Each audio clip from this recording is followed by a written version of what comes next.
Welcome to your most authoritative show on TV. It's The Pulse. We're coming to you live from our studios in Kokomlimle on your digital terrestrial TV because we're free to air on DSTV channel 421 and GoTV channel 144. Remember, we are your home of independent, fearless, and credible journalism. This afternoon, issues regarding the coup d'etat in Guinea to be top of the agenda when President Akufo-Addo chairs an emergency extraordinary summit of ECOWAS heads of state. We are live at the presidency with all the updates for you. Also this afternoon, we will go heavy on security as Nigerian High Commissioner identifies illicit small arms and human trafficking between Ghana and Nigeria as a threat to security in the sub-region. What would it take to nib it in the bud? That's a conversation we're having on The Pulse. Plus, 2020 NDC presidential candidate John Dramani Mahama says he stands by his do-or-die affair comment as the comment receives mixed reactions. We have details of the ex-president's explanation to what he terms as an idiomatic expression. My name is Aisha Ibrahim. The Pulse is brought to you by Global Communities, Dignilu Affordable Safe Sanitation. We're also streaming live on YouTube and all our social media handles. Tweet at us with the hashtag The Pulse. My personal handle is at Danana Aisha. It's always a pleasure to host you. Hi, this is Lexus Bill, host of Drive Time on Joy 99.7 FM. Listen, you don't have to worry if you miss Drive Time or Personality Profile. It's going to be live on our podcast page. Just log on to www.myjoyonline.com/podcast. You can listen to Drive Time, Personality Profile, and any other of your favorite shows on Joy FM on that page. You don't have to miss a show at all. Joy 99.7 FM, radio for discerning listeners.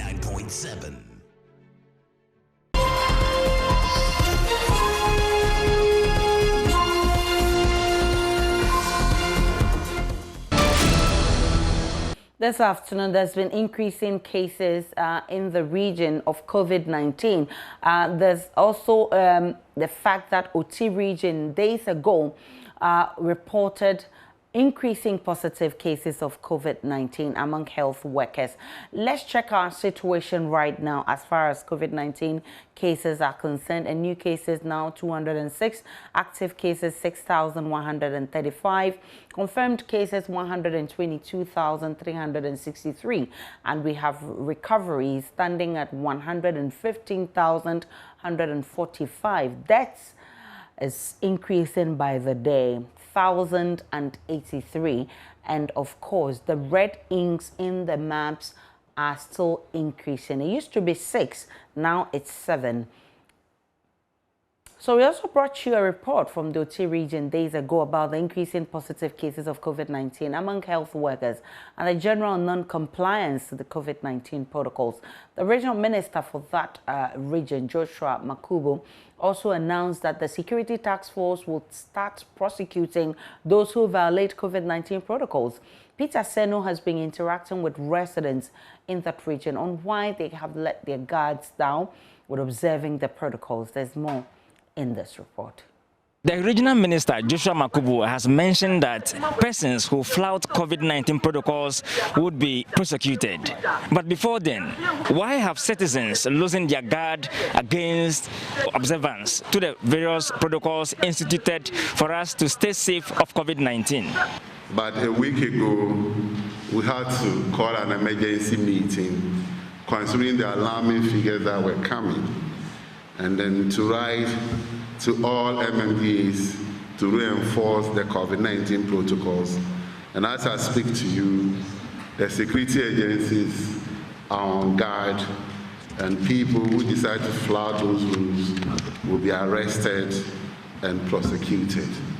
It is better you vote against me, vote against my government, and be alive and do other things for Ghana than to die because we are afraid of what? Losing votes and will not enforce laws in this country. Well, I take you to the KJB and the Jasikan district, where I have interacted with drivers and some individuals as to why they have let down their guard with respect to observing the COVID-19 protocols. Upon arrival at the Jasikan lorry station, only this woman on this motorbike was seen in her mask. These drivers had to run for cover upon learning the camera was on them for not wearing their masks and initially refused to speak with us. But why are the drivers who initially ensured a passenger wore a mask before getting on board the vehicle reluctant in doing so now? We don't believe that sickness is real. We don't believe. But people are dying. We are just hearing it, but we've never seen it before. So we need to see before you come. Yes, because see is believing. They are just saying it that we've recorded this, we've done this, we've done this. We've never seen any patient that they said this person is having the sickness or these the symptoms of, or we don't know anything about it. They are just saying it. So as for me, I don't believe it. I don't know to other people, but to me, I don't believe that the sickness is real. The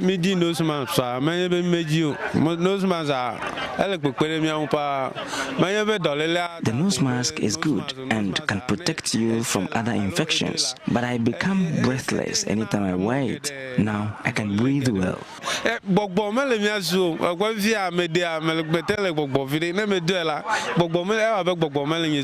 We caught up with these ladies who would not answer why they were not in their masks, except to say they were then going to buy one.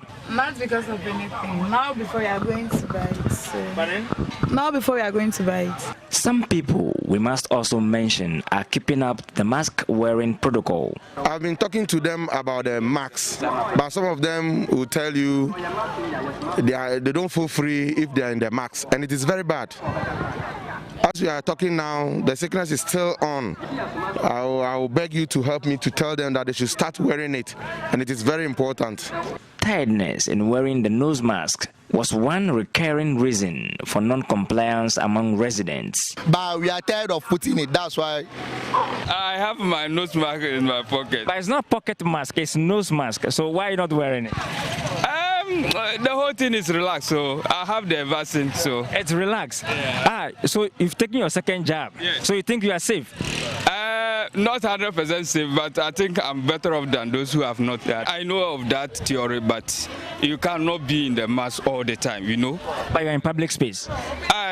Well, that is correct, but I feel that at times I do well, yeah. We also found out from the drivers what they made of the minister's directive. That one there, when the time comes, we will see what to do. But right now, we don't have anything saying about it. We need to ensure strict compliance. The presence of the security would ensure adherence. It's right anyway, because they are all doing this to protect the citizens.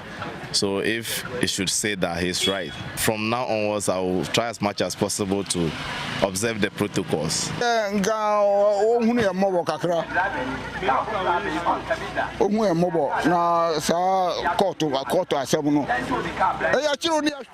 The minister should be merciful on the prosecution. If the police would use the cane on people, that would help.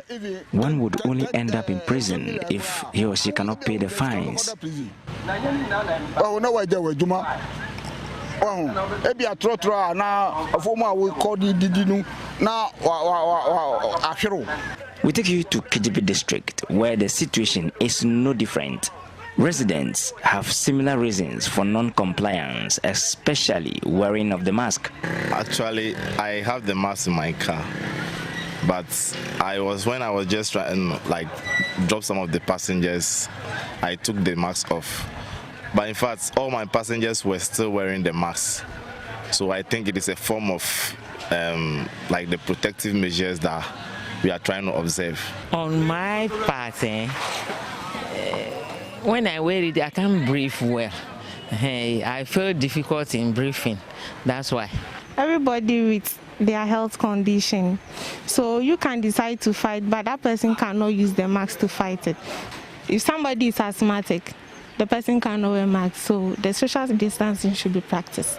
And wearing the nose mask too, with their health condition, maybe going out for a short while, they should put it on so that it wouldn't affect somebody else. But then it's not supposed to be oppressed on them to wear it because of their condition. No, we just feel the heat, so that's why. Even for a paramount chief for a traditional area in the KGB district, it took our lenses to compel him to get one while in public space. This non-compliance from leadership, some have mentioned as their motivation not also to comply. For some, it is sheer forgetfulness. I'm holding it. You're holding it. But what? I'm walking alone. No, but you're in public space. Okay, I'm sorry for that. I'll put it on right now. But the law says that when they catch you, they should prosecute you, put you before court. What do you make of that? I'm Pardon? That one, yeah, You don't want to go to jail? Others put scientific and religious twist to it, claiming COVID-19 is a sign of the end time. I don't see the reason why to put the mask. Because they say... You don't see the reason why you should put it on? Put my mask. Why? Because they say me breathe out and get different one into my system. So now I'm breathing and it's not going out. It is still going back. So am I increasing the sickness to myself or I'm doing what? So I don't know the reason why to put the mask. And secondly too, we always say the COVID-19, fine, we hear. But for me like this personality, God have told me in my Quran that there will be a sickness to come. I will never get the medicine. So you think this is the time? And I know this is the time. But the Regional Health Director, Dr. Osekufafre, advised it is better to always wear the mask than to be put on oxygen. Most people are complaining that they are tired of wearing the mask. And please, I think this tiresome intervention is much better than being at the ICU with oxygen on. So let's entreat everybody to wear the mask, ensure social distancing, and continuous use of the hand sanitizers. Also worthy of mention is the fact that the various hand washing facilities put in place so that persons can wash their hands in public are non-existent, except for the banks who are still complying strictly. Going to the markets, going to shops, there should be things that you use to wash your hand, like the washing facilities, the water, the soap, and then the tissue. But if you don't have, you go and exchange money with somebody, and then you come out without washing your hand. Perhaps you might transfer it to somebody, you go and transact a new business with them. It's very worrying. They were distributed in town, or they were distributed for people to... But they're not there. This time they are not there. Where have they taken them to? That I can't tell. KJB, for instance, in a town aspect, the washing of hands is limited because we don't have the facilities around. That when we walk around, you can see a container that you can wash your hand. That one there is not around, for sure. I can remember some times ago that as the COVID-19 has come and they brought in the container, so with some few days they take off the container and then they make the pipe over here. So we need more containers to be put at the target places so that anywhere you pass you can wash your hand. But also, how do the residents in KJB want the non-compliance to COVID-19 protocols to be resolved? The prosecution is very bad. I don't think it's a nice idea. I think there should be reinforcement. That one too is cool, but they should find people who wouldn't use the nose mask and then the hand wash. That's to me. My name is Peter Senu for JoyNews. And still on COVID-19 elsewhere in Germany, the country has decided to ease COVID restrictions for schools and kindergartens. As you can imagine, it's a hotly debated topic, especially with unvaccinated youngsters being among the main drivers of the country's fourth wave of the pandemic. It's back to school time across Europe and coinciding with the return to classrooms amid the still ongoing pandemic. Germany is relaxing quarantine measures for in-person learning. For more, let's bring in DW correspondent Nicole Froelich. She joins us from Berlin with more. Nicole, how is Germany planning to deal with COVID in classrooms in the new school year?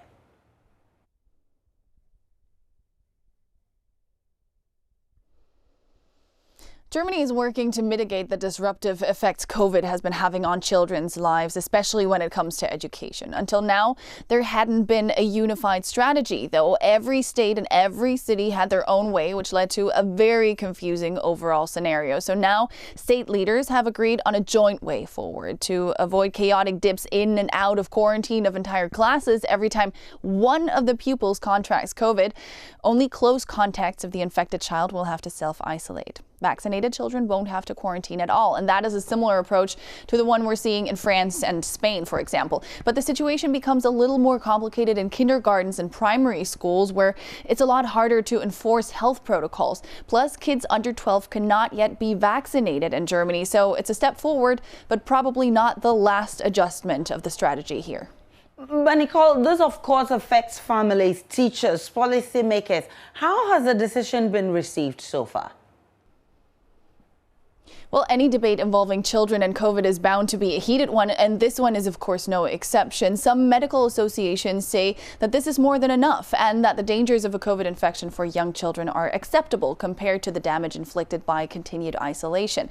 Parents and certain politicians, though, accuse the new guidelines of being oblivious to the dangers of more aggressive variants, and some are even calling it a violation of the children's bodily integrity. Educators, too, are not too happy. Many say this new approach is too short-sighted. They complain that we're heading into the third pandemic school year without a realistic contingency plan on the table, especially for institutions where enforcing COVID guidelines is more difficult, like schools for children with special needs. They are wary of seeing people make the rules who appear to not understand the dynamics of the educational environment and are now pinning their hopes on more kids getting vaccinated rather than leaders making sound decisions. Now, a lot of the uncertainty regarding school children stems from the fact that they're mostly still unvaccinated. How is the inoculation drive among minors progressing? Nicole. Germany is in the middle of a fourth wave that is being driven mainly by the unvaccinated population. Many of them, sadly, young people who haven't yet had the chance to be immunized. 23% of 12 to 17-year-olds have been fully vaccinated so far, and uptake is really big among the younger population. But what's causing concern now is a stagnation among the adult population. 61% of Germans have received 2 shots, but that, according to Germany's leading virologist, is not nearly enough to get the country through the fall. He foresees an increase in hospitalizations that will lead to new contact restrictions as soon as October. The health minister doesn't disagree, but says that those restrictions would not apply to vaccinated people or those who have recovered from a COVID infection, trying to mobilize more people to get the shot by branding it as a ticket to freedom of sorts, while always insisting on not making it mandatory. Nicole Furley, she's with DW from Berlin. Away from COVID, let's talk about illicit small arms as well as human trafficking between Ghana and Nigeria, which they say is threatening security in the sub-region. That's according to the Nigerian High Commissioner to Ghana, Ibok Ikwe Ibas. According to him, the development provided early warning signs for potential conflict. He wants the two countries to develop strategies to tackle border crime, strengthen monitoring and supervision at the borders. Presenting his letter of credence to President Akufo-Addo, the Nigerian ambassador says the two countries have a lot to do to secure the borders. Ghana and Nigeria have a lot in common. We share the same security challenges, especially in the Gulf of Guinea, where we have the incidences of piracy, maritime crimes, illegal and illicit trafficking in arms, small arms and weapons, and also human trafficking and cyber crime of recent and terrorism. I want to assure you, Your Excellency, that the efforts that have already been in place through bilateral and multilateral processes will be continued through the collaborative effort of the mission and the appropriate agencies back home. Your Excellency, I want to once also mention that His Excellency, Mr. President, back home, emphasizes on the cardinal objectives of his government, which of course are to ensure that It tackles security, improves on security, revitalizes the economy, as well as provides processes for good governance for our nations. This is in line with what you're doing here, Your Excellency, and it is believed that with the two nations working together, that we can harness the limitless opportunities that exist between our nations for growing the economies and the prosperity of our people. President Akufo-Addo says the two countries must work together to secure the sub-region. Ourselves in Nigeria is bound by a long-standing relationship of cooperation and brotherliness. And today in the West African region, we stand as the strong democracies in our region and who are standing side by side in the fight against terrorism and unconstitutional changes of government in our area. I've had the opportunity of visiting Nigeria on several occasions since I assumed this high office of president, and I even had the pleasure of also welcoming President Buhari here on several occasions. We've been working very well together, and I have no doubt that you coming here, such a high official of the Nigerian state, a very senior citizen, former Navy commander, that you've been here to cement the strong relations that there are between our two countries. There are temporary issues that there always will be with the traders, etc. But I have no doubt that with goodwill on both of our sides, we will find a lasting solution to those problems. I'm hoping and expecting that your tenure here is going to elevate the relations between our two countries to an even higher level than it has been already. It's already high, but I believe that having a man of your stature as Nigerian High Commissioner here will enable us to take our relationship to an even higher level. So I welcome you and your family. Let's stay a little longer on security issues in the sub-region, because in less than 2 hours, member states of the Economic Community of West African States will hold a virtual summit to decide the best response to the unrest in Guinea. That follows Sunday school in that country. The country's president is on suspension of its constitution and a dissolution of its parliament by the mountaineers led by French legionnaire Colonel Mahadi Doumbouya, who was the commander of the Special Forces wing of that country's armed forces. Ahead of the meeting, President Akufo-Addo, who is also chairman of ECOWAS, says he is determined to maintain the integrity of Ghana's democratic institutions. Big issues of security in West Africa that you know. We've just seen the recent unfortunate incident in Guinea. Tells you that that our area is not the most stable, but we're determined to maintain the integrity of our democratic institutions in Ghana and continue down the path of democratic engagement. It's important for the stability of our nation.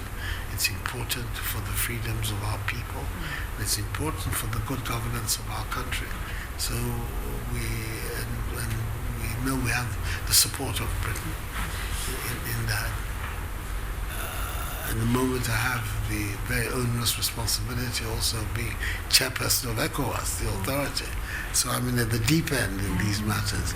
But I'm confident that we will find a way through, and that at the end of the day, the commitment that ECOWAS has made to ensuring that democratic values persist in West Africa will ultimately triumph. I don't have any doubt about that.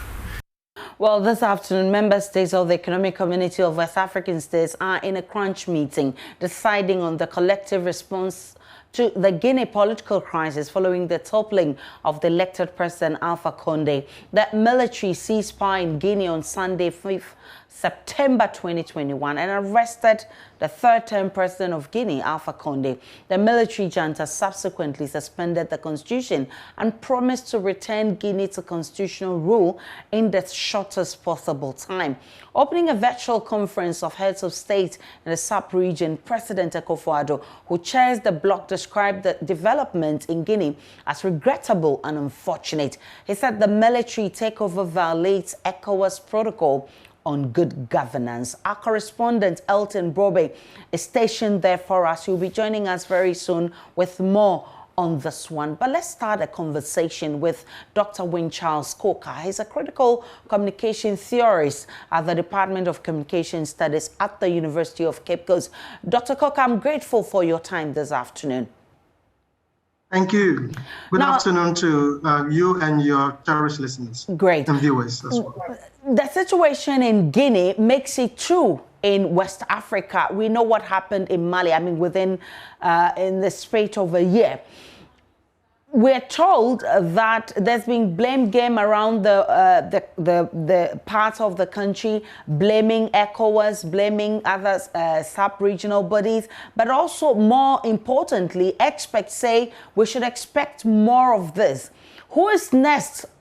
We do not know. But how does all of these come to you? Thank you, Aisha. I think that we are faced with a certain observers' paradox. We are not happy about the military toppling the government of the president, and yet we also need to understand that conditions under which the massive Guinean people are calls into question the quality of governance in Guinea, and so we are still we need to critique the paradox we find ourselves in. What I would like us to avert our minds to is what kind of strategy will ECOWAS adopt, even as they move into solving the Guinean crisis.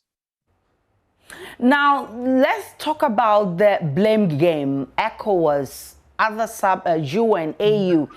Thankfully, there's a meeting this afternoon by ECOWAS, but who would you blame for this situation? Good. And so I am not going to put the blame on any other person, but on the president to understand the will of the people in the first place. And so this calls into question, yes, once again, the quality of governance set in motion by the Guinean apparatus. We need to understand that the times have changed. And so a certain president cannot undo the will of the people that is enshrined in the Constitution.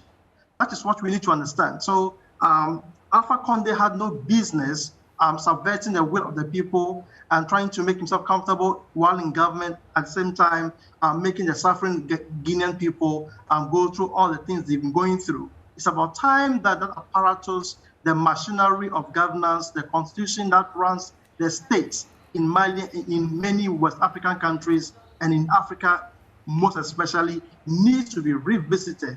It is not possible to keep an apparatus, a machine that appears to be supporting the presidency at the expense of the people that it must serve. Governments and leaders in Africa must understand that it is not about rulership, it's about service to the people. If we understand the framework to be changing in that direction, there will be peace.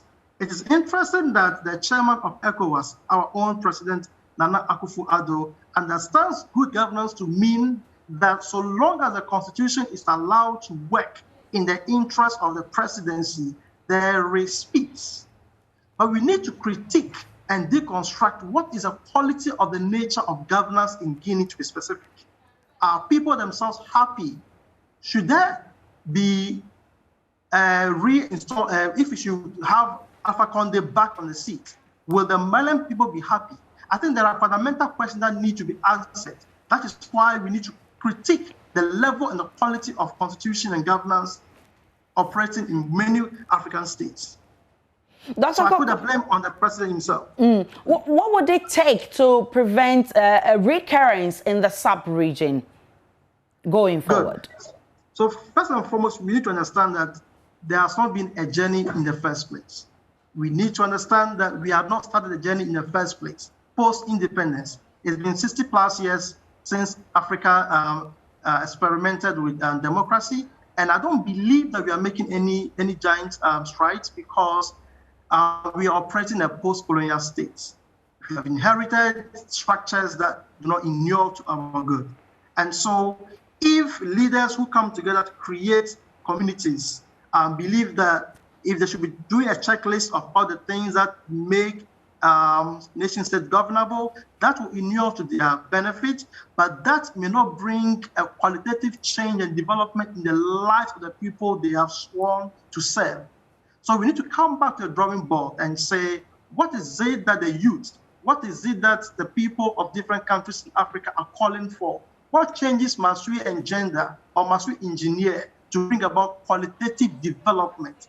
Until we ask those questions, Aisha, we will be moving in cycles or in circles because it is not good. Now, in the advent of social media, there always will be a resistance and challenge to whatever is going on in African countries. So I'm more interested in the root causes of these coups d'etats in Africa. Aside understanding what the youth want, what else would you identify or describe as the root causes, for which we should tackle in order to prevent some of these things? Good. So one of the main causes is inertia. With the passing of time, it appears to me that what I call ex-generation presidents in Africa seem to forget what governance and true leadership is all about. Governance and true leadership within the context of post-colonial Africa is to bring relief to the suffering people of Africa. Remember that the forces of post-colonialism are still in play. And so it will be completely difficult to wipe them out of the system. So one, inertia has set in. Two, the people have lost touch with reality. They always need to consult with the grassroots, the people they are serving. Not until that is done, there always will be difficulties with the way African governments and African states are running their countries. Thankfully, ECOWAS is meeting this afternoon in an emergency meeting. What is happening in Guinea, the world is watching, everybody is watching. We're taking cue from how this will be resolved. What will be your expectation of this emergency meeting being chaired by our own president, Nana Akufo-Addo? Good, thank you. So I expect them to have a very clearly mapped out diplomatic offensive. And by diplomatic offensive, I mean they should have a clear set of strategies that they would like to adopt to resolve the crisis. They should not, as a matter of urgency, think that the solution resides only in them. I think that they should invite the other opposing factions. They should invite Colonel Mamadou Doumbouya and his team on board, and they should invite technocrats on board to find out how best to resolve the issue. It is going to be a complex issue because whether it goes in the favor of the toppled president or whether it goes in the favor of Colonel Doumbouya and his team, that is not the resolution. That cannot be the solution. The solution is to find out what strategy best for Guinea. Mind you, from 2008 till now, there have been series of series of data in Guinea. And so the solution must be, it must be consultative enough, it must be communitarian enough, it must be youth-focused, it must focus on the grassroots and chart a path of development for the Guinean people. Let me bring in my colleague Elton Brobe, who's monitoring this extraordinary emergency meeting of ECOWAS for us. Elton, what more can you tell us about this meeting? Right, so Asha, the opening ceremony ended a few minutes ago. It was even done virtually. So even for the media, few people had the opportunity to be in the president's conference room. So the president connected with his colleagues, members representing heads of states of ECOWAS, via video. And the whole opening ceremony lasted just 3 days because the agenda, according to President Akufo-Addo, was very much known to all the member states that participated. So,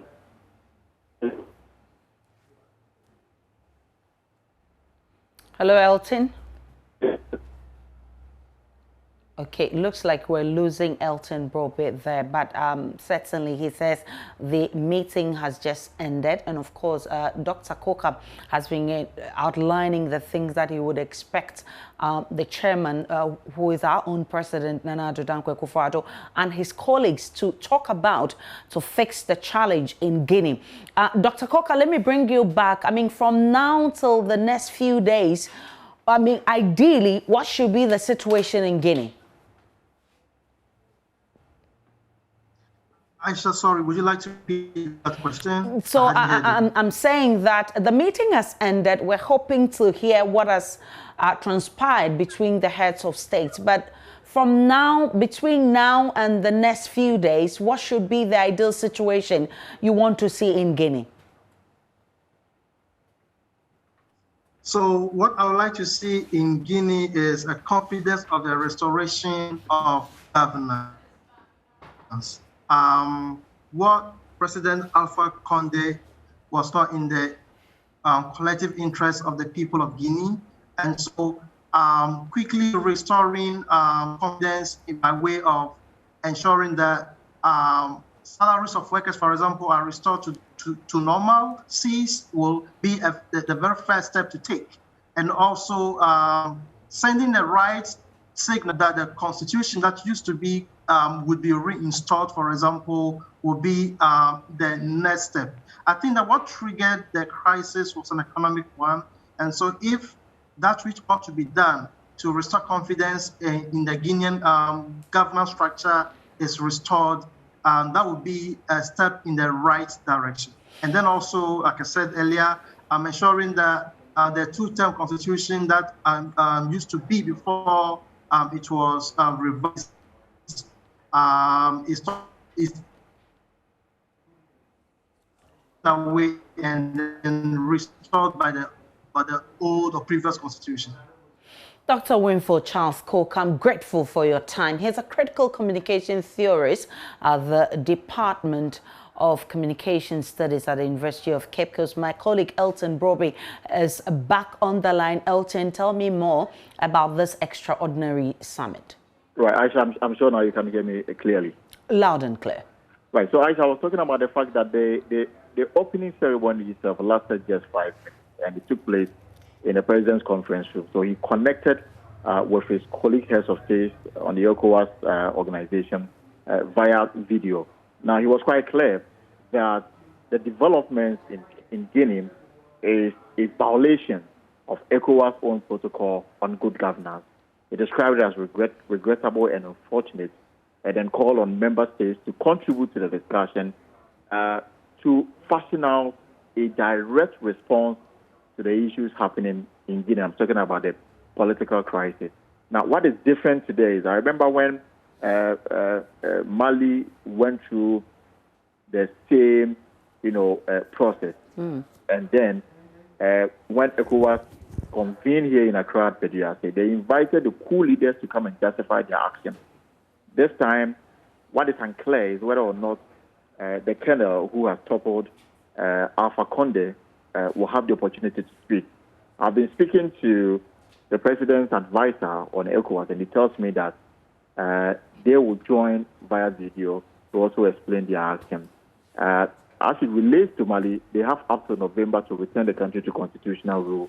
Now, what I'm thinking is that ECOWAS, by their own protocols, will first suspend Guinea from all ECOWAS activities, and they'll give them time within which to comply with some demands that they will be making after this particular meeting. Now, if they are unable to meet the demand, the next step, according to the president advisor on ECOWAS, is that ECOWAS will move to block borders with countries that share border with Guinea, so that there will be no movement, there will be no trading between Guinea and other ECOWAS countries that share border with it. And these are, according to the advisor on ECOWAS, are some of the tools available to ECOWAS to force the military junta in Mali, in Guinea, to return the country immediately to constitutional rule and further release unharmed the ousted president, who, according to the military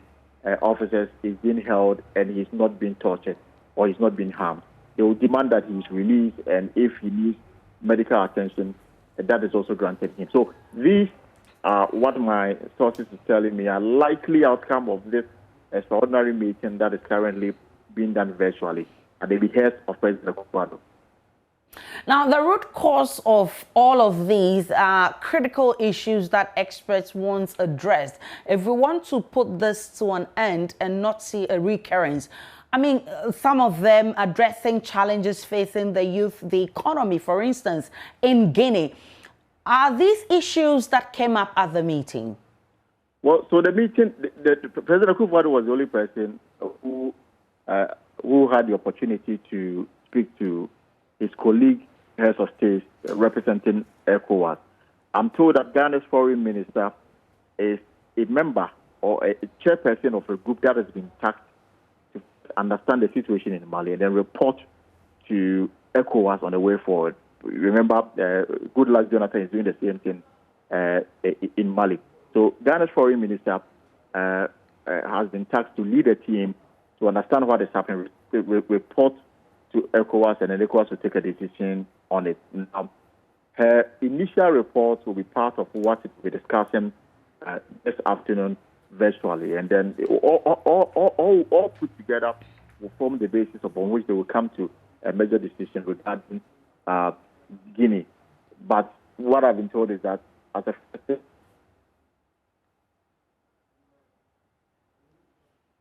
Elton Brobe is my colleague at the presidency monitoring events for us. He made the point clear that these are issues that would be addressed, hopefully, by the end of that meeting. Let's still stay at the presidency because President Akufo-Addo has refunded an amount of 237,000 Ghana cedis to the Controller and Accountant General. The amount represents salary increment paid him arising out of the Emoluments Committee recommendation. This was disclosed by Director of Communications Eugene Ahin at the weekly presidential briefings at the Jubilee House. He says ministers and other appointees have also been directed to refund the increment to the Controller and Accountant General's office.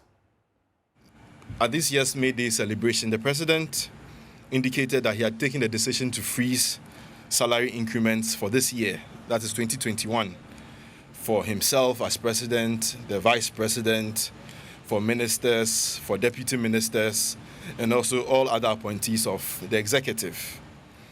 He indicated that it is our modest contribution to help reduce the damage to our public finances caused by the ravages of COVID-19 and also to help hasten our nation's recovery from the effects of the pandemic. For some reason, when the President received his accrued salary from January to August this year, it was noticed that the directive he gave had not been enforced, let me use that word. So leading by example, on Thursday, the 2nd of September, he wrote a check amounting to 237,974 cedis to the pensions and salaries account of the Controller and Accountant General's Department to reflect the decision he has taken to freeze salary increments for himself.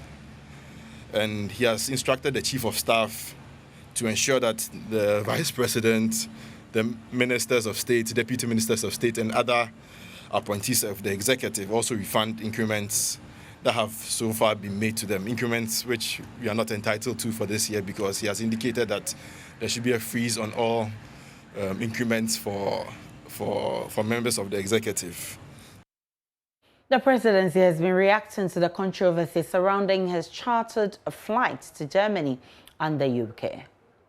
With respect to presidential travels, this matter has been duly answered on the floor of Parliament by the Minister for Defence and also subsequently by the Minister for Finance. Pointing to the fact that travels of the president literally are a national security issue. So if anybody has any issues to deal with the mode of the president's travels, I mean, you know where to go. But let me put it on record. The member of parliament for North Tongu who made this, let me put disclosure in quotes. I mean, yeah, he's my senior back at Presec 1 year, so let me be a little bit charitable. I mean, he put out information to the effect that the president traveled with a jet with the number, if I'm not mistaken, LXDIO, if I'm not mistaken.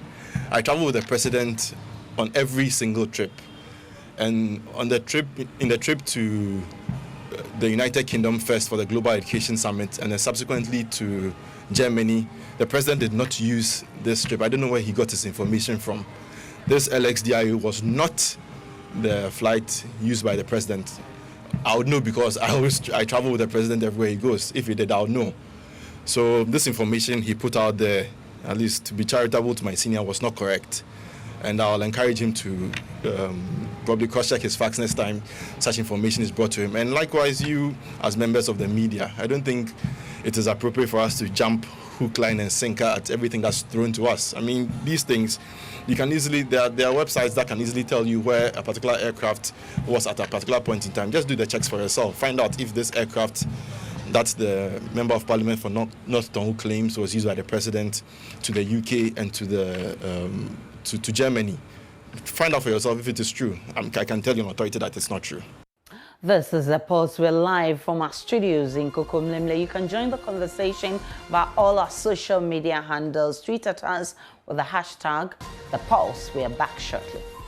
Hello, I'm Dori Nando. You can catch up with all the fun on the Cosmopolitan Mix and on all our shows via podcast. Just go to My Joy Online podcast and search for your favorite show and relive those moments all over again.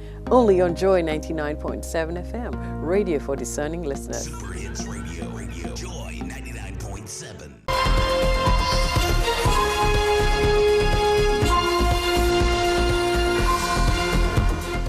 Welcome back to The Pulse. Let's have a conversation. This afternoon, 2020 NDC presidential candidate John Dramani Mahama says he stands by his do-or-die comment.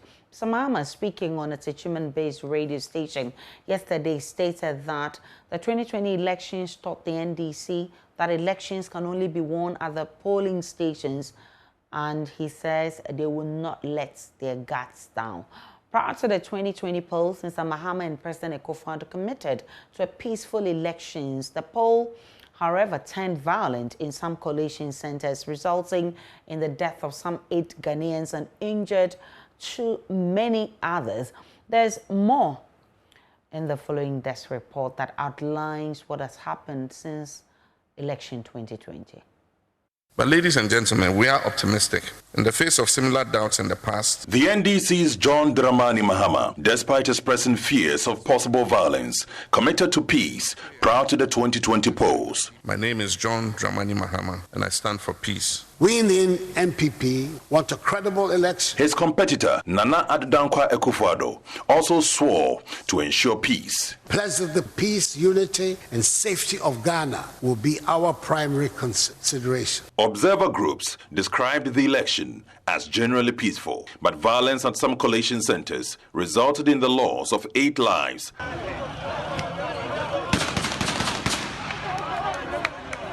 And injuries to many. I saw one guy lying down here, so I came to him. Blood was oozing from the nose and the eyes. At that time, he was breathing very slowly. The Techiman South constituency was an electoral area of concern. They shot my boy from the back of the neck. Justice. The petitioner has not produced any evidence. An election petition challenging the Nana Akufo-Addo victory was dismissed. We accordingly dismiss the petition as having no merit. The political parties are already gearing up for another election season with a little over 3 years to the polls. COVID-19 has become the convenient whipping boy and has been cited as the reason for the crisis we face now. Former President Mahama and Setepe are on public record as being the worst due to have ever been in charge of the Ghanaian economy at the time. Mr. Mahama says his party's approach in 2024 will be total vigilance at the polling stations. Elections, no, it will be won or lost at the polling station. And the polling station, they better do or die. Because all die be dying. His spokesperson, Felix Kwacho Fosu, says this is not a call to violence. We were going to maintain a state of preparedness and a high level of vigilance, and that we were not going to countenance or brook any acts of intimidation or rigging. But the MPP's Nano Bribwahi disagrees. He says the party is ready to protect Ghana's democracy. We are all prepared to protect and defend the democratic credentials of this country. You heard the MPP Deputy General Secretary Nano Bribwahin ending that news desk report. Well, Mr. Mahama has been speaking on the matter yet again. He says he simply used an idiomatic expression. He's been touching on the subject at the Sunyani-based Moonlight FM. Okay. Over Africa, your proverbs, your bube. Sure. And you can't want some young country in the straight format. Also, you're the best and the back. In English, your idiomatic expressions. Sure. Omo school in terms of say idiomatic expressions as here. Do or die means a critical assignment you have, and you must do the needful or perish.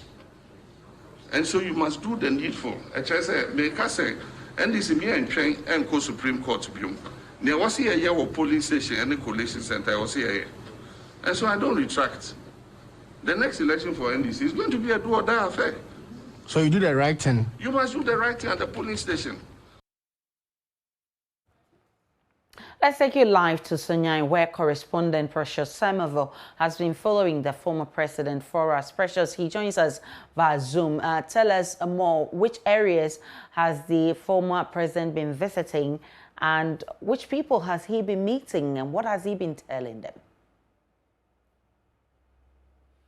After the radio interview this morning, the former president held a closed-door meeting or discussion with the clergy in the municipality, and that took place at the Roosevelt Hotel. Right from there, he moved to the Bono Regional House of Chiefs, where he met the chiefs with the president himself, Osagyefo Osadie or Dr. Jimambadu, sitting.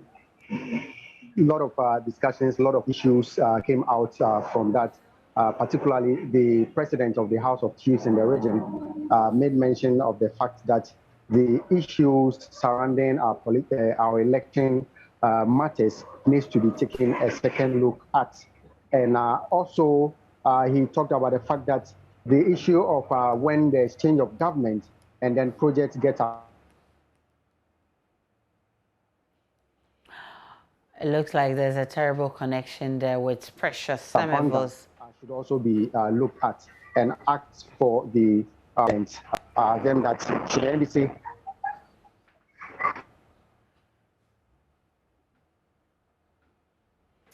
All right, we'll try and fix Precious Somerville's line, but he's been telling us about the movement of the former President John Mahama, who's touring the Bono region. Precious, are you back? Yes, I'm on. Aisha, can you hear me? Yes, go ahead, Precious. All right, so the president of the Regional House of Chiefs also talked about the youth unemployment in the country. And it's an issue that all parties and all hands should be on deck so that serious issue, which is a national threat, will be dealt with. Now, Mr. Mahama's response said that the party NDC is ready to sit with the government, even if it's a youth dialogue, so that they will all brainstorm as to how to mount this challenge. He particularly said that the NAPO policy by the government is just a stopgap policy. It is not sustainable, and there should be a serious discussion to find a sustainable solution to the youth unemployment in the country. They also talked about the fact that their opinions and then ratings to the Electoral Commission needs to be taken seriously, and they try to get the support of the House of Chiefs to support them because it is that the opinion leaders will join in ensuring that the right thing is done during, before, and after elections. Ghana will continue to enjoy the peace that the country has enjoyed up to now. Now, from the House of Chiefs, Mr. Mahama and his entourage moved to the regional chief imam, where they had a closed-door session after that before they sat in public, where he only told them that he's in town just to appreciate what they did for him during and after the elections, to appreciate the vote for the party in general. And also, as I speak to you now, the team is just moving to the Elizabeth Hotel Auditorium, where they are going to meet the party supporters in the Ahafo region. After that, that will be the end of the NDC's John Mahama's tour in the Bono region. Now, he met the Regional House of Chiefs earlier on. How are people responding to his do-or-die comments, especially the chiefs? The chiefs will not say anything. I tried with some of them, but they will not go on record. They will not say anything relative to that. Let's listen to a report on that tour. Former President John Dramani Mahama began his tour of the Bono East region with a meeting with the Council of Zongo Chiefs and Imams at the Tichman Central Mosque, where he thanked the Muslim community for the overwhelming support in the December polls. And I say, I didn't move, I say, religion, Yajitum, say, Obia de Mawa, or so than Panasi. They themselves over Bono East or so. Zongo, I have. Any Zongo for Mokaho and NDC, any one thing, our Bono East. It is a Bono East. Now, young fine, now, Siena, the sea, I mean, for so any man for so. Some of my Zongo for you now. I want a chiman, I want Bono East, you know. Say, no, we are my, you know, you this one. Nature said, and I say, no, young come to see. Mr. John Dramani Mahama also had a brief encounter with the Christian community here at the St. Paul's Catholic Church, where he again thanked the church for the prayers before, during and after the polls. From the two major religious groups, Mr. Mahama met the Bono East Regional House of Chiefs. Here, the 2020 NDC flag bearer bemoaned the unfortunate incidents that characterized the elections and emphasized that traditional authorities ought to speak out against wrongs being perpetrated by those in authority. Your bonny and your papa. Now, yet to be neutral between good and evil. Say no kind no. You almost say, you say, now you're not in your politics. But say, I dare call the bonnet. I was so mokan. If you say, assassin, you're more there. More and I brought for better, more say, more share, yes, so, and son I brought for the buying by. And I buy for Abbey Edge wa brought for no home. It is still more any Nipano nette. Say, and your man call ye na Nipanete.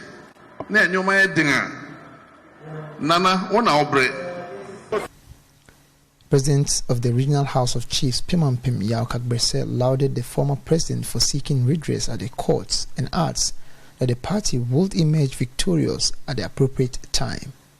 Supreme Court and yes, in the same. Mantin was there, the train to you. Na edi basa yo apa enti House of Chiefs police said ya oma paso said aba the sano na mo di akoda Supreme Court ama mbeye ye wo say wo di party I feel sense of maturity ewo about your emu Amabedi Yameka Nessa 2024 said, what are already to Kudima? And so Yamei. The former president then addressed a gathering of party faithfuls at the Bamri Community Center to climax the visit. Mr. Mahama again emphasized that there was no collation in the Techiman South constituency and asked that the party was cheated in the just ended parliamentary elections. And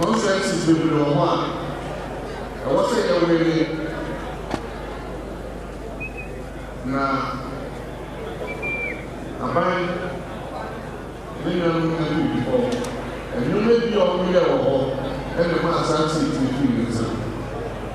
But you know, I'm saying I have police, you don't have police. What are we our police station? Here, kind of. You are the showing now of Kratos. Now, the map party, we are the copy. Now, when the copy is now, with their friend collation center. We try to FFU, HIV electoral commission. 30 months out, no collation took place. And no collation He again called on party faithfuls to remain united ahead of the 2020 general elections. Reporting for Joy News, Anas Sabit, Tichima. Back to Accra, housing agencies are largely unregulated in Ghana, leaving many people in search of houses at the mercy of their high and fluctuating charges. Rent charges are a part of a myriad of problems in the country's housing sector. JoyNews is readying up for the annual Habit Fair, a one-stop shop for everything house. And ahead of that, my colleague Justice Baidu spent some time with a housing agent to understand their work. Here's his report. Eugene Kumsen is a housing agent. He has no office and works from his chamber and hall apartment inside La, a suburb of Accra. He charges 50 cedis for a day, showing people around available houses. And when you have a place to settle on, he takes 10% of the total amount that will be paid to the owner of the property. 50 Ghana, but for somebody to come out by giving you 50 Ghana, some even have been asking, any market share I 50 Ghana. No, on them, it's part of my work. It's a principle. You have to follow it. I am following Eugene and one of his clients to see a place he intends to rent out. It's a real hassle. Almost every day I'll have to be out meeting agents. Peace Bomasan has recently landed a job in Accra. Agent fee. They call it, some of them call it viewing fee. Taking you to the place, you have to pay some fees. Some take 50 cedis, others will say 60 or 70. The 2 years will be how much? She used to live in Wa, the Upper West regional capital, where she says she was paying a tenth of the money she is being asked to pay for a property that is half the size of its former place. If you should consider the work you do and other things you have to be doing, and then having to be paying this huge amounts of money for rent, it's just so unbelievable. Some of the accounts used to say that, Asantefo, scan cocoa. You see, for Greater Accra, what cocoa na a dime. Yeah, because everywhere you go in Greater Accra, room is very expensive. Peace is not alone. With a housing deficit of 1.2 million, thousands of other people like her are out there struggling for a roof over their head. Justice Baidu, JoyNews, Accra. Now, are you looking for a parcel of land or a home to buy? There's something exciting happening this weekend. It's a mini clinic of the EcoBank JoyNews Habitat Fair. It will be live from the Chimota Mall, where exhibitors will showcase various products and services. If you're looking for a mortgage or a piece of land to build that dream house? Look no further. Head to the Achimota Mall, meet the people who can enable this dream. General Manager in charge of sales and marketing at the multimedia group, Max Fugger, tells patrons they should be ready for attractive deals. He spoke with my colleague Benjamin Akapo. This year, we've increased the number of clinics we do because previously it has been Achimota Mall, then we extended it to the West Hills Mall. But we've added the Junction Mall to it this year so that we can take care of the people coming from Tema. They don't need to drive all the way to Achimota to have their questions and their anxieties resolved and answered. So we are going to do 3 of the clinics. This one this weekend. The next one is coming the next weekend, 18th and 19th at the West Hills Mall. And then the third one is 2nd and 3rd October at the Junction Mall. Okay, this is again, like I said, to provide people the opportunity to meet the industry players and engage them. Then the main event, which is 27th to 31st of October, the good thing that this year we started to do 5 days instead of the more 3 days. Oh, wow. So again, it's by popular demand. And again, we've realized that people have a lot of questions that are not answered within the 3-day period. Right. People want to engage clients. They are not able to do that. So we've extended it to 5 days this time. So that at least everybody else will have an opportunity to engage the service providers and have their questions answered. And then they can be able to make an informed decision. For me, again, the debate is home ownership. As our theme for this year says, home ownership, to build or to buy. Get there, talk to the players, get your questions answered, and make an informed decision whether you want to buy or you want to build. Near fisticuffs as squatters along the railway lines at the Kwame Nkrumah interchange clash with AMA sanitation inspectors. The officers who are this afternoon inspecting food hygiene within the enclave as part of the Joy Clean Ghana campaign faced fierce resistance from the squatters who will not allow them shut down an illegal mill operating along the rails. My colleague Manuel Cranting was back on the road with the Clean Ghana team and now reports. We're tackling food hygiene. Food hygiene doesn't mean that we are going to chase only food sellers. Any environment, whatever business you are operating that is likely to have any relationship with edible food, we are tackling you. So we are tackling Head of Environmental Health Unit at the Accra Metropolitan Assembly, Joseph Asetanga, with details of the exercise which focused on the enclave around the railway at the Kwame Nkrumah interchange. Within the thick slum of makeshift structures in the area were several illegal drinking spots selling unapproved local gin stuffed with herbs and tree barks.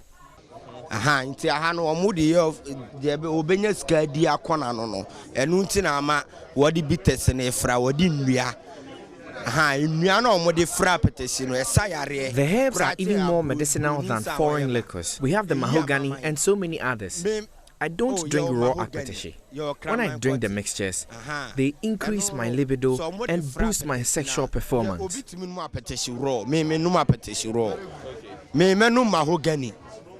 Mahogany na me menum no eno no ebia sabi na me fa me bo ne ncheme me no obada na mo problem a me num kraman kwatena eno no etimi ma me strength. But with no clearance from the Food and Drugs Authority, the illegal substances were confiscated and destroyed instantly. To add other chemicals to it and you color it, you have adulterated the potency and the quality standard of the appetition from the farm. Now, we are registering a lot of heart diseases from the OPDs of the government hospitals everywhere. What is the source? We cannot determine the source of all these things. We are registering strange deaths. Look at the containers, how they are even dusty and rusted. Dust. And that is what they are selling for our innocent brothers and sisters to consume every day. They are telling me it's, what do I call it, mahogany. Do I know what they have added to the mahogany? No. They say neem tree.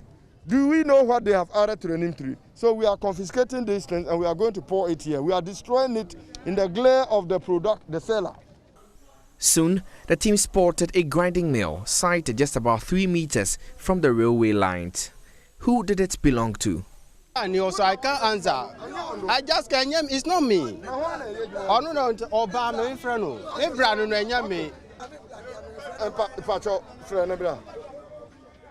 Can you take custody of them? Hello. He's going to bring him back. This guy Look, is here. Malik, let's disarm this thing. Where's this thing? Come. While this went on, a crowd of agitated squatters began building up around the sanitation offices. They will not allow them shut down the mill. In fact, the motto of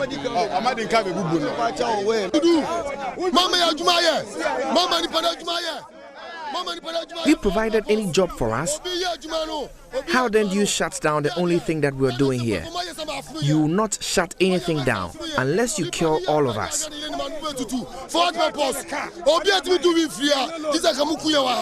the end, the law won. Joseph Asetanga explains.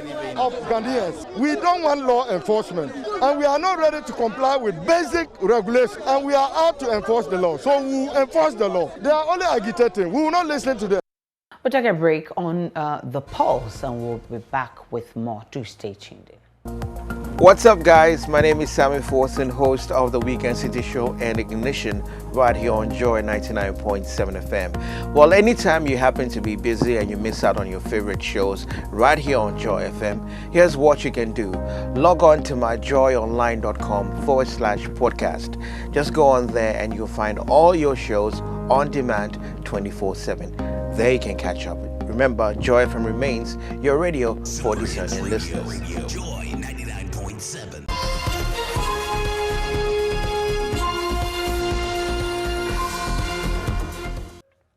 Welcome back to the polls. Now, the Attorney General has been sued over procurement breaches in the award of contracts for the construction of the 111 health facilities across the country. South Dai MP Roxanne Nelson Dafiamekbo, in a writ filed at the High Court, says government ignored Ghana's procurement laws when it awarded a building design contract to the J and Associates. He alleges that an amount of $6 million of public money has already been paid to the company as consultancy fees. This, he argues, breaches portions of Ghana's constitution. The MP also proceeds to list various government actions he finds contrary to law. These are stated in the writ issued on his behalf by his lawyer Nikpapo Samoa Ado as follows. The plaintiff says that the government of Ghana contracted iRisk Management Limited, a company led by one Dr. Alolo, as the insurance broker in charge of the project to build 111 district specialist and regional hospitals across the country. The plaintiff says that government iRisk Management Limited to handle correspondence with the insurance company and any claims that may arise and provide risk management advisory services. The plaintiff says government also contracted Enterprise Insurance as the insurance company responsible for the insurance of the Agenda 111 project. The plaintiff also says that the defendant in contracting iRisk Management Limited and Enterprise Insurance ignored the procurement processes laid down by law, in particular, the Public Procurement Act 2003, Act 663. The plaintiff says the Ministry of Works and Housing, which was the entity responsible for procuring the services of an insurance broker, an insurance company in relation to the Agenda 111 project, was mandated by the Public Procurement Act 2003 and to do so by competitive tendering process, save under exceptional circumstances. The plaintiff says that the Ministry of Works and Housing was mandated to undergo a two-stage procurement process by sending out invitation documents calling upon insurance brokers and insurance companies to submit initial tenders which contained the proposals of interested persons but failed to do so. He says that the manner in which the defendant contracted iRisk Management Limited and Enterprise Insurance could not be said to be under the restricted tendering, as it did not satisfy the conditions and requirements provided under Section 38 of the Public Procurement Act 2003. The plaintiff states that at the time of procurement contract for Agenda 111, iRisk Management Limited and Enterprise Insurance were not the only available insurance broker in the business of providing insurance brokerage and have no exclusive rights in relation to insurance brokerage contracts for public building designs in Ghana. The plaintiff states that reasonable alternatives exist and such similar insurance brokerage and insurance companies should have been given the opportunity to bid and submit tenders to work on Agenda 111 to provide competition and value for money. And later this evening, the Upfront show hosted by Winston Amwa will be engaging Prosper Bani, former Chief of Staff, during John Mahama's tenure. He will be on Upfront. We don't need 111 hospitals now. Equip the existing ones and employ the doctors sitting at home waiting for their placements are some of the issues you'll be dealing with on Upfront. You don't want to miss it. Will automatically come as prioritized, not as a political message that will do 111. I would like to see the plan that went, or the thinking and the plan that has been put in place for the Agenda 111. So for you, building 111 hospitals now is not the priority. Okay. What we need now is to equip the existing hospitals that we have now, complete those that have not been completed, place the medical personnel in those hospitals and manage them efficiently, and open up the space for more infrastructure work in terms of building hospitals. Do we need hospitals to be built? Yes, we do. Do we need 111 hospitals to be built in the next 4 years, like right now, when our people are dying from mere sicknesses or illnesses that could be addressed if you have modern equipment at their doorsteps? We can't do that. We can't continue to treat our people like that. I don't have a problem with building hospital infrastructure. I don't. And I don't think a lot of people do have problem. But let's have the grandmother, my auntie, when they get sick and they go to the nearest hospital, they have the lab, they have the equipment to detect what is wrong with them, and they have the prescription to cure them. That's all we need right now. If you look at the bigger picture, the finance minister has always complained about domestic mobilization of resources, which we are in deficit of. We've not been meeting our targets. How can you build a dam of 6 billion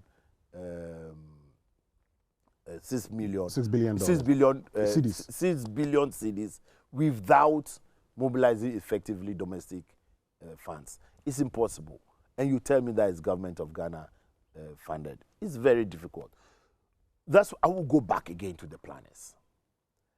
You mentioned NADMO.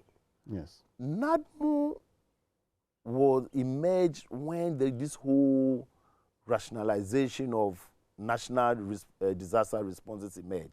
It was after a UN disaster conference that NADMO and others came up in the 1990s.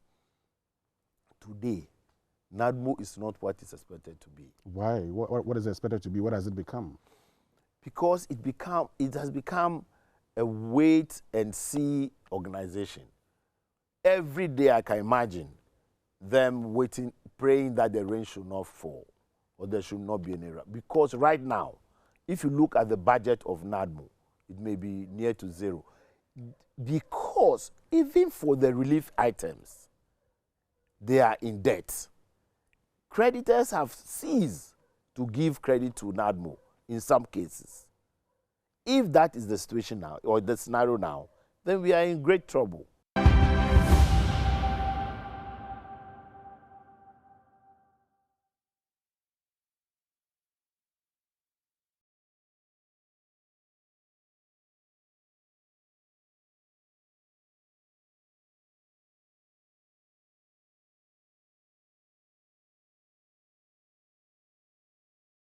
Classroom project, because it took a philanthropist intervention for children at the Zonayele community in Tolon to have a stint at formal education. Their joy was, however, short-lived when the philanthropist died before the 6-unit classroom block was completed. Out of 6, only 3 classrooms partially manageable. Nearly 400 children have to battle for space on daily basis to learn in the current structure.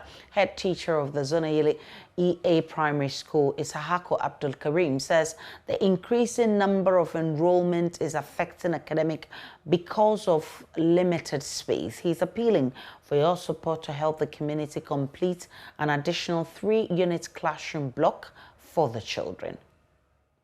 I'm Isahako Abdul Karim, head teacher of JoyNews EA Primary School. Actually, I was posted to this school in 2019 as a new head of this school. So when I came here, I realized that the school was facing classrooms problems, and because the enrollment outweighed the classes that they were having, and I learned that one lady initiated this school, and government later took over the school.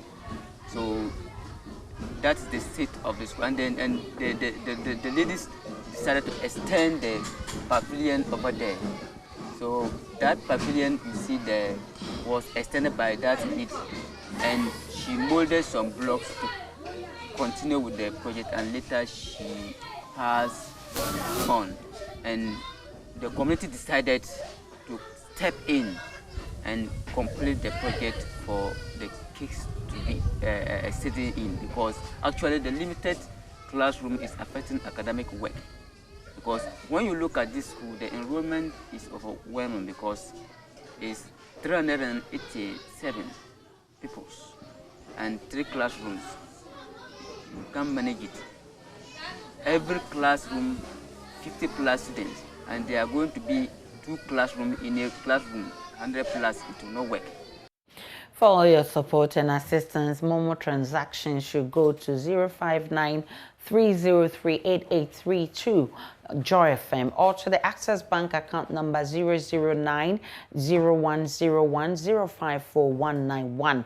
It's a Castle Road branch. The branch code is 009 and the Swift code is ABNGGHAC on your screens. You may also reach us at our front desk for further inquiries on the number 030-221-6540.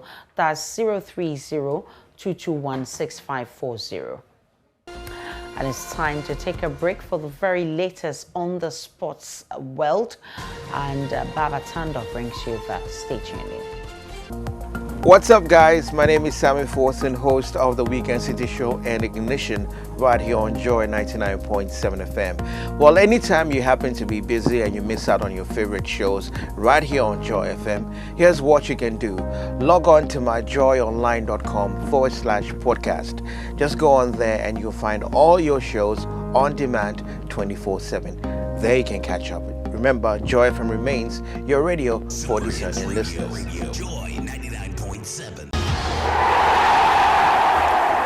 Hello there, Hans Mainsander here with the Sport on the Pulse. Let's talk about a teenager who was taking the US Open by storm. Leylah Fernandez, 18-year-old Canadian.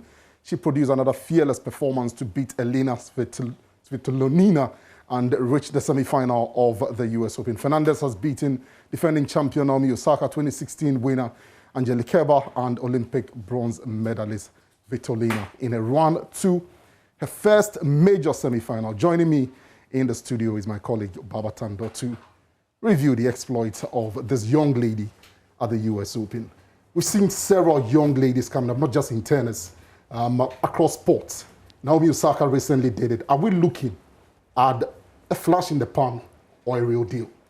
Well, if you ask me, her mental fortitude coming into this US Open is actually turning out to make her one of the real deals. I mean, you mentioned the ability to learn quickly from her mistakes is one thing that stood out. What else will get her across the finish line, within the context of the challenges that lie ahead for her?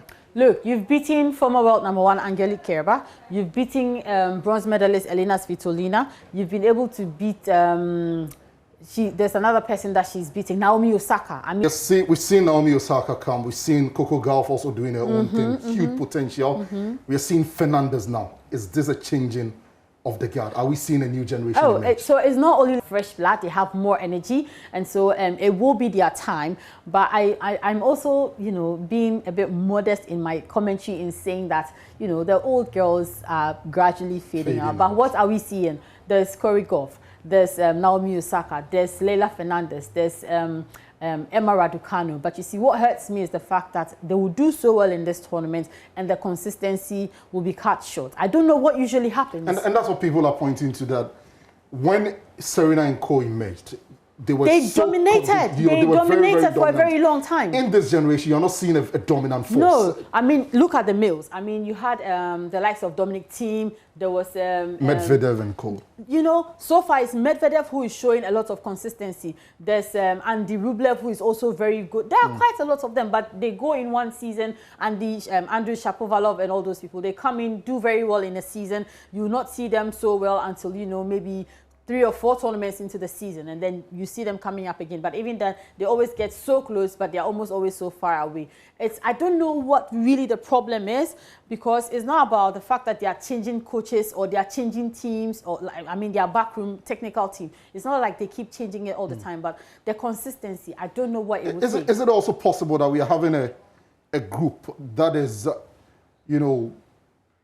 on probably the same level in terms of talent, such that nobody's really standing out and being dominant? So we've got an era that will be so competitive. Well, yeah. If you look at the trend, a lot of them are coming from either the Muratoglu Academy, or they are coming from a different academy, or, they all have some kind of a common denominator. And so they are almost always all at the same level. And so you know that it's going to follow a certain trend. And so if this one is falling, then you know that that one is also likely, to go down. But I mean, look, it's up to them. I think it all starts in the head. It all starts with a mental fortitude. Action, and there, as you're seeing, you can just see Emma looking up to the sun. The ball is hard to track. When you look up at the ball, you are left with those white spots in your eyes, like when someone takes a photo. That's from obviously, and so it's actually Belinda Bencic. This is the first set they are still playing. I mean, the game between Emma Raducanu and Belinda Bencic. That's the last 8. So it's the first set. Emma Raducanu is leading by 4 games to 3 as Belinda Bencic, who is on 7. So that's more current than what we have on our screens now, but certainly heating up in that game as well. We'll bring you update later on at 7:40 on JoyNews Prime. Thank you very much, Baba. My name is Hans Mensando. You can read more sports at myjoyonline.com/sports. Hi, this is Lexus Bill, host of Drive Time on Joy 99.7 FM. Listen, you don't have to worry if you miss Drive Time or Personality Profile. It's going to be live on our podcast page. Just log on to www.myjoyonline.com/podcast. You can listen to Drive Time, Personality Profile, and any other of your favorite shows on Joy FM on that page. You don't have to miss a show at all. Joy 99.7 FM, radio for discerning listeners.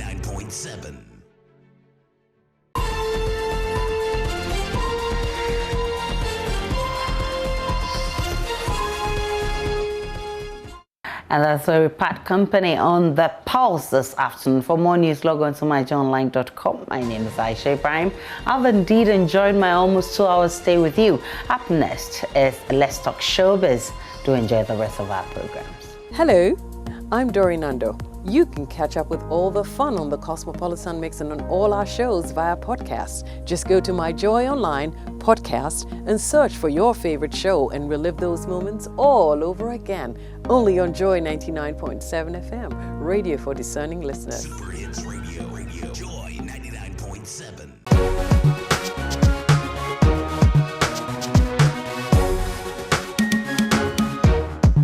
You're welcome to Let's Talk Showbiz here on the Joy News channel. My name is Doreen Avi, and today I'm hanging out with a great artist who is doing amazing in the Northeast. That's the northern part of Ghana. Now, let me just give you a little background. Over the years, we've had some northern artists come to the south to promote their music and also collaborate with the southern musicians. It's been amazing. We can mention the likes of Fancy Gadam, Makasio. But the young man here I'm talking to today is doing amazing in the Northeast. And well, today he's here to talk about his music, his plans for the industry, and hopefully, who knows, the next one to join the Southern musicians. Hello and welcome to Let's Talk Showbiz. Thank you. I hope you're doing well. Yeah, cool. How is it there up there? You know, in the south, like at the moment in Accra, the weather is a bit cold. Somewhere it rains and all that. That one is true. Because of the coldness, I get this thing, Katakra. Ah! You know, here it's too cold. Here it's too cold? Yeah. I thought they rather say because of where it is, you know, that place is even colder. Yeah, that place is hot than It's here. hot. The Yeah, sun here is too. hot. Yeah, that one is true. Yeah. Oh, well, if you're okay, we are happy about it. But I'm okay.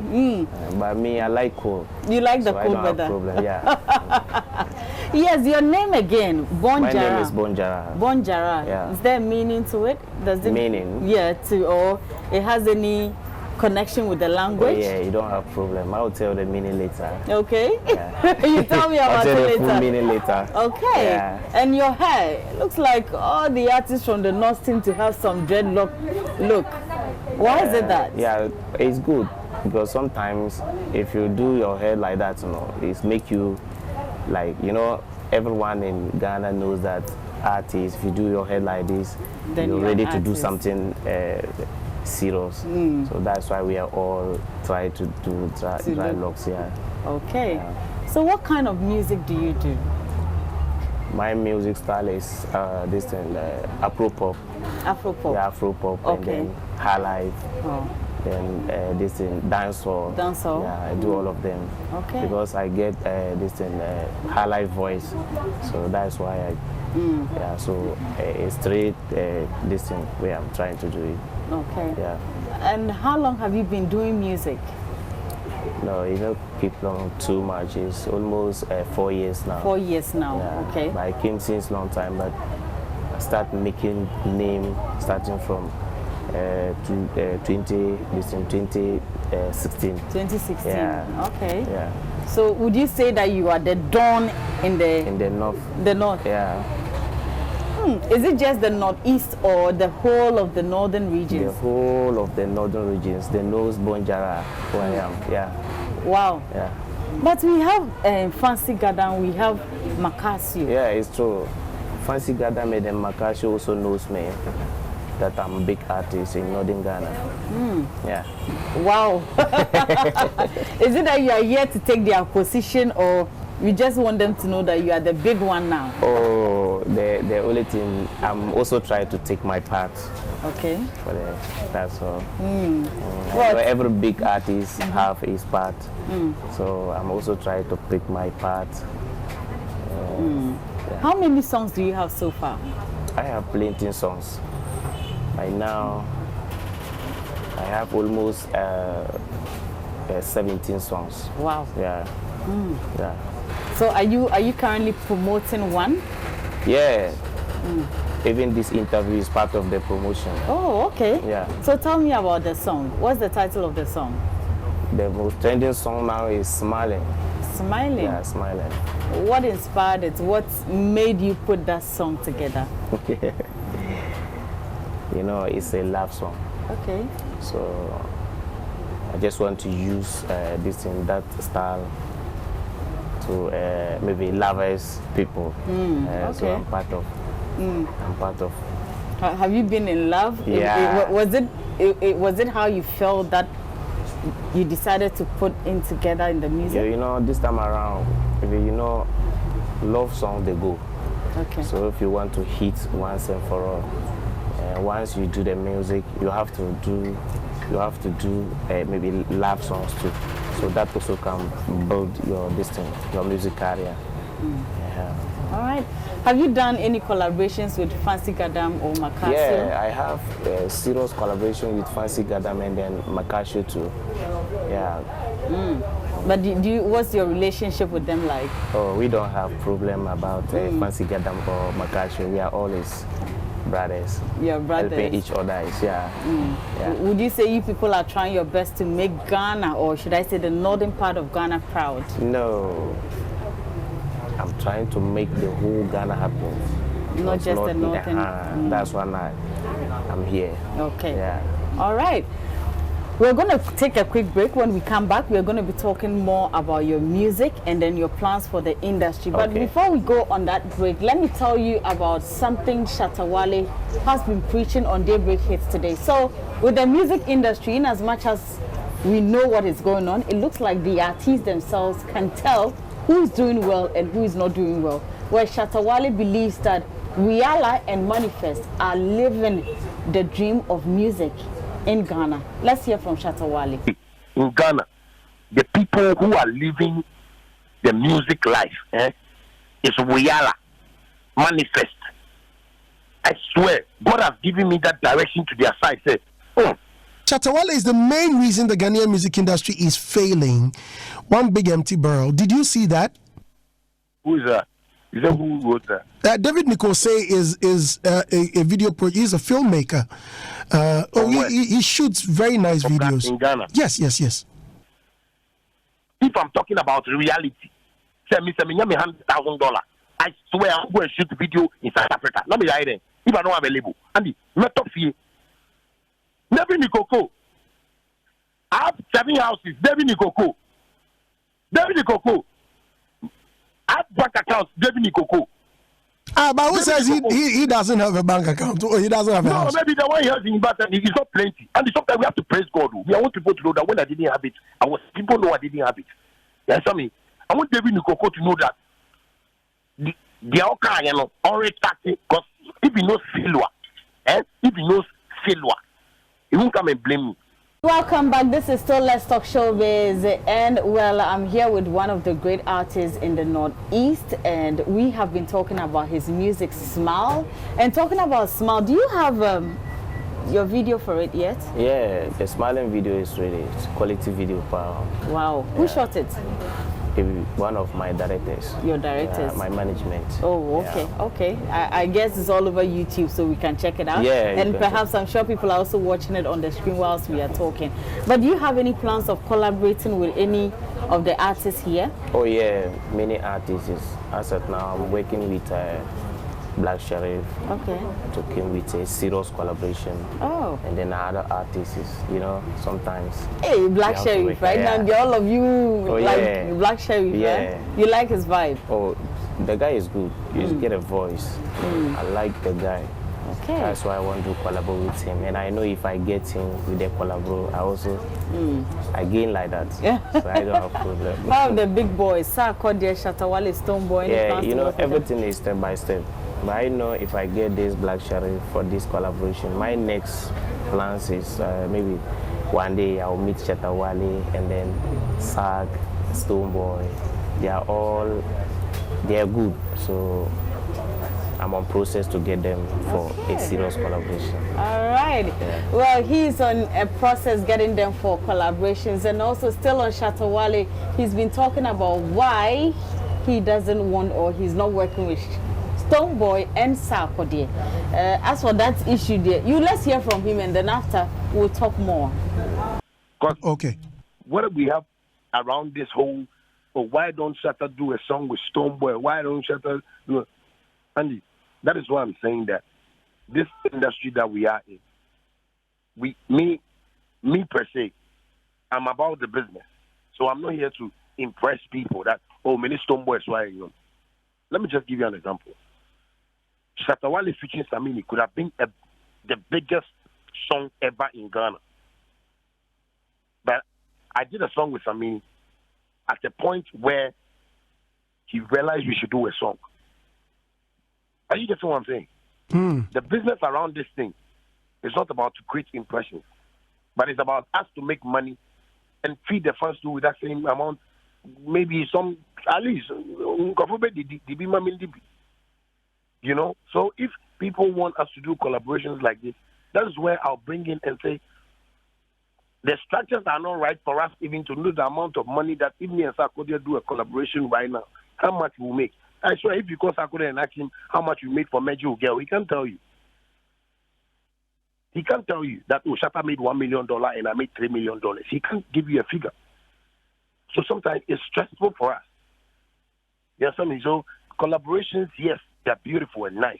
But when you watch certain collaborations outside our country, there is a negotiation in there. Like, yes, you cannot waste one. But here, when we talk about it, we talk about it will be beautiful, it will be nice. Yes, and after, who pay for the light bill and water bill? Who will pay for it? Welcome back, it's still Let's Talk Showbiz and my guest here. So it's now time for you to tell me the meaning of your name. Yeah, I'll tell you. Yeah. I'm ready. I want to hear the meaning of your name now. You know, I'll give you the meaning of the name, but not today. I know me and you, we talk. We still have another interviews will come. Yes, the viewers want to know. I don't have problem. I'll tell you the name. You tell me later. Meaning, yeah. Is it something bad? No, it's not something bad. You know, I'll tell you later. You tell me later. Don't have problem. Okay, how can we reach you and your music on social media? If you just type Bonjara, social media, even YouTube, Facebook, Twitter, Instagram, if you just audio mark, if you type Bonjara, you'll see all of my music and enjoying it. Okay, yeah. So yes, his name is Bonjara, and well, he says right now he's the big thing in the north. So Makasio and Fancy Gadam just choke and watch Bonjara right now. That'll be it for Let's Talk Showbiz today's edition. My name is Doreen Abia. Very thank you to you, Ivy, Beverly, and of course, Kessie. We are back here same time here on the Joy News channel. Until then, have a great evening.